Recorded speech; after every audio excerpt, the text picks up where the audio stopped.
reason that countries, including EU countries and including the Commission, think that a global solution is important is because otherwise what you may end up with is double or multiple taxation of cross-border business. And what we don't want to do is have the tax system act as an impediment to the free flow of goods and services across borders. All of that activity is good and leads to economic growth, jobs, etc. So we want to minimize the interference that tax has with that kind of activity. Having said that, the EU is also moving ahead with trying to get an interim measure until a global solution is found at the OECD. And so you have those variations from really, let's not do anything, let's wait and see how the BEPS measures play out, and let's revisit it in 2020.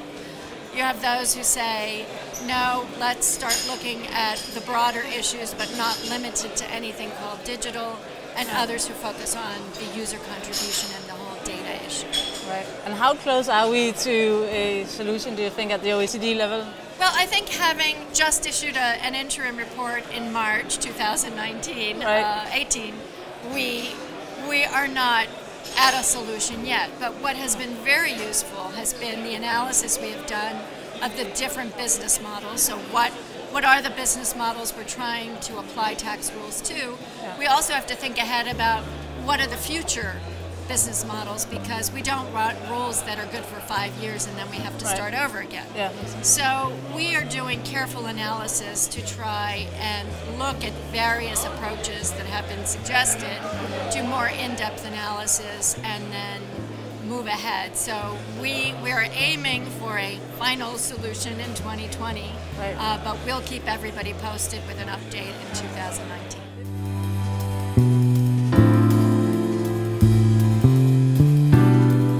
The study is commissioned by a group of international tech-based companies that are concerned about the potential effect of DST on the investment climate in Europe and business models.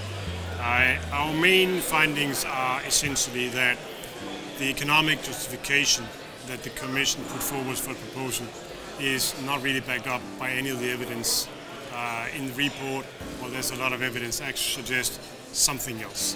So they're coming forward with a report with a very drastic, radical proposal. The argumentation they put forward for it is very weak. At the same time, we think it creates a number of distortions to specific choice of business models, slowing the development of the digital economy in Europe. Also, but that's outside the scope of it, potentially also creating more trade conflicts with a number of other countries. So we think there's complete imbalance between the justification for moving forward such a new tax and the obvious distortion that it does create. So the conclusion we take from this is that it does not, first of all, take into consideration there's a substantial progress at the OECD level and in other countries such as the United States that are reforming their tax system. In our perspective, that will solve a number of the issues that have been addressed as argumentation for this kind of tax. We should wait to see how they play out before introducing such a new tax that has so many difficult distorted impact and which will in practice be very, very complicated to implement, huge compliance costs for businesses and civil services.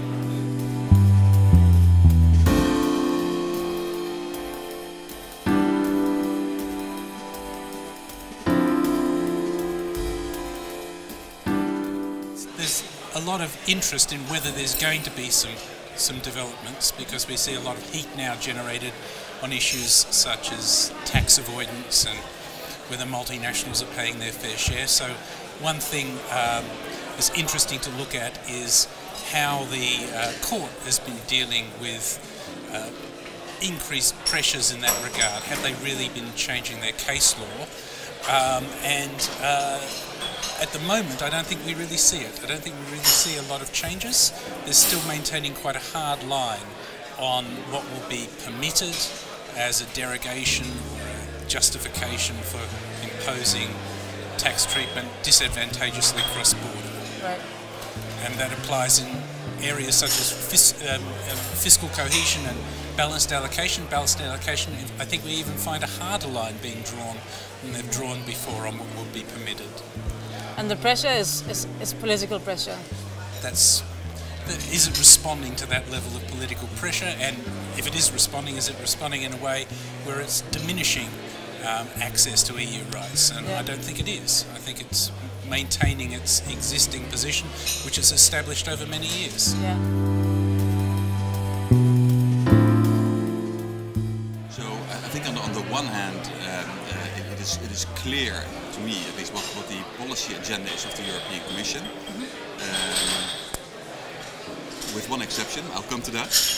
And on the other hand, I see a court of justice which is still in search of principle, you could say. Right. Well, it's actually the Andres case. It's a case about the German change of control rule. So if you change ownership of the company changes, in Germany there is a rule that in principle the losses cannot be carried forward anymore, unless the new owner of the company promises to restructure the company.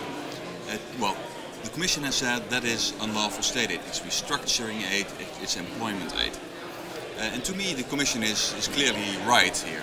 I mean, this is really a measure which was aimed at providing state support for that kind of situations. However, the Court of Justice recently decided that the Commission did not apply the right analysis. They said, well, the general rule is that you can carry forward your losses unless there is a change of ownership. But the end result of the exception of the German legislator is that this company can continue to carry forward its losses, which is the general rule, and the court seems to suggest that might be not state aid at all. And that leaves me, well, to be honest, a bit puzzled. So I think although the reasoning of the court I can follow, but the end result is, in my view, not correct. And that is difficult also for companies, for taxpayers. In particular, I can give you one example. The Commission has opened against the United Kingdom a state aid case on their CFC regime, their controlled foreign companies regime, which does not apply to certain foreign group finance companies. This recent judgment of the court makes it more difficult for the Commission to pursue that particular case, and leaves, in my view, the Commission, but also taxpayers and the UK government in more legal uncertainty, and I think that's really a pity. Fidelity Fund's ruling gives a very clear indication, and I think it's a huge support in the back for foreign investment funds, because we're dealing with the topic of double taxation. And it is important that the double taxation, if you invest in an indirect way through an investment fund, that is resolved. So Fidelity Funds gives a clear indication and helps to resolve that. But we still have a number of questions to be addressed, where unfortunately the court was not as clear. I think the most prevailing question that puzzles us all is set out in paragraph 84 of the ruling, and that is what is meant with a tax. So the court has said, in this case, in Denmark, the option should be given for the foreign fund to pay a tax in Denmark. I think that refers to Danish tax, but some other practitioners have a completely different view about it. It could be also the tax in the country where the fund is based. And thirdly, you could say, well, it doesn't really matter. It could be one of the two. So that, I think, is an interesting question that we should ask the European Court of Justice. So interesting here is that the European Court of Justice has written a letter to the Dutch Supreme Court shortly after the Fidelity Funds ruling. So that happened in July of 2018, where the European Court of Justice said, well, don't you want to withdraw the case? Because we've answered many questions in the Fidelity Funds case. Your case seems to be quite similar. The Dutch court responded, we're not sure. We're going to ask the parties involved. So they've asked me and the Dutch government for a reaction. And we're now waiting for a reaction of the Dutch Supreme Court.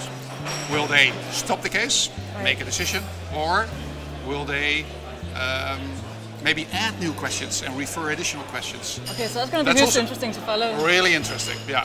Very much looking forward to to how it's going to evolve.